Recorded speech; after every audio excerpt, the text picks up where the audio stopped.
শুভ সকাল বন্ধুগণ, কি অবস্থা সবার? তো সবাই সুস্থ আছেন আশা করি। তো সকালবেলায় ঘুম থেকে উঠে স্যান্ডেল পায়ে দিয়ে চলে আসলাম ফ্রেশ হতে।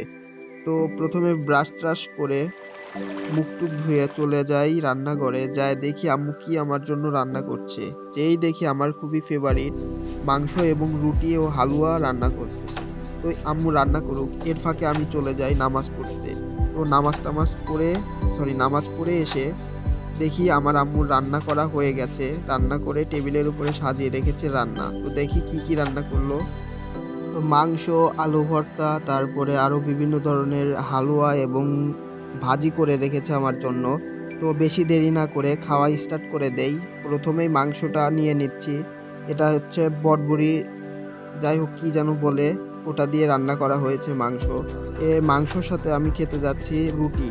এই দুইটার কম্বিনেশন কিন্তু খুবই অসাধারণ লাগে আমার কাছে। কার কার আপনাদের কাছে এই রেসিপিটা খুবই ফেভারিট অবশ্যই আমার কমেন্ট বক্সে জানাবেন। তো বেশি দেরি না করে খাওয়া স্টার্ট করে দেই। খেতে কিন্তু দর্শক দারুণ হয়েছে। তো যাই হোক দর্শক, খাওয়া দাওয়া শেষ করে এখন যেই টুপিটা খুললাম দেখলাম চুলের অবস্থা খুবই খারাপ। তো চুল টুল ঠিক করি। তো আমি চুল টুল ঠিক করি। আপনারা ভালো থাকবেন। আজকের ব্লগটা এই পর্যন্তই ছিল। অবশ্যই কিন্তু দর্শক আমাকে সাপোর্ট করবেন, লাইক শেয়ার কমেন্ট করতে কিন্তু ভুলবেন না।